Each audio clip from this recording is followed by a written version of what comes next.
La parole est à Monsieur Florian Sidbon pour 5 minutes du groupe PEC. Monsieur le maire, mes chers collègues, cette délibération propose d'attribuer donc dans le cadre de la politique en faveur de la musique symphonique une subvention exceptionnelle de 50 000 € à l'orchestre symphonique Divertimento. Cet orchestre, qui est fondé en 1997 par la chef Zaya Ziwani, propose au public depuis 25 ans des concerts originaux et ambitieux alliant le répertoire classique à la musique d'aujourd'hui, valorisant la création contemporaine et l'association avec d'autres esthétiques. Alors Zaya Ziwani, c'est une femme qui a grandi dans le département de la Seine-Saint-Denis, plus précisément dans la ville de Stein, où réside l'orchestre aujourd'hui Divertimento. Un film sur sa vie a été réalisé en 2022 et de nombreux reportages ont mis en valeur son action au sein de ce projet artistique exemplaire. Zaya Ziwani a d'abord fréquenté le conservatoire du 9e. Elle a par la suite dirigé le conservatoire de Stein et elle a toujours été une grande militante, une militante acharnée de la lutte contre le déterminisme culturel.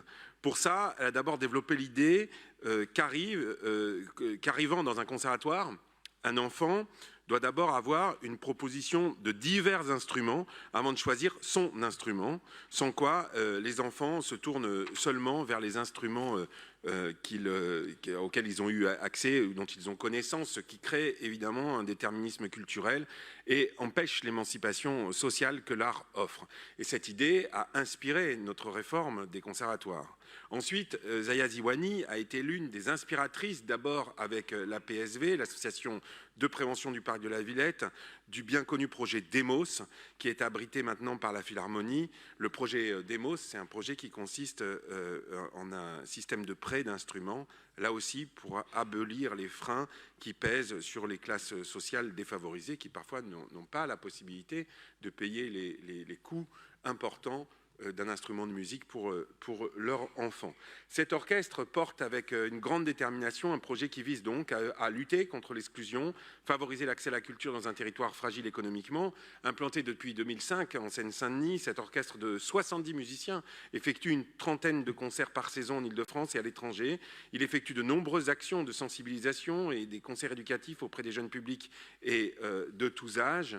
Il intervient à différents endroits et en différents domaines avec des structures de la ville de Paris. Lors de l'Olympiade culturelle, l'orchestre Divertimento a créé de nombreux spectacles et projets pédagogiques associant la musique symphonique et le sport. C'est dans ce cadre qu'un grand concert inclusif, Symphonie des Nouveaux Mondes, réunissant 600 chanteurs issus de chœurs amateurs d'Île-de-France et des élèves de l'Institut national des jeunes aveugles, a été proposé en septembre à la Philharmonie de Paris, associant également la compagnie de Mourad Merzouki, un escrimeur Andy ou encore un ride BMX. L'orchestre a participé durant l'été aux cérémonies des Jeux Olympiques, offrant une véritable vitrine mondiale à cette initiative exemplaire qui vise à utiliser la musique symphonique comme vecteur donc d'inclusion sociale, de partage et d'égalité des chances. Et c'est bien sûr pour toutes ces raisons, chers collègues, que je vous appelle à soutenir dans cette année des JOP encore l'engagement de cet orchestre qui a fait honneur à notre pays et donc de voter la subvention exceptionnelle de 50 000 € qu'il aurait proposée. Merci.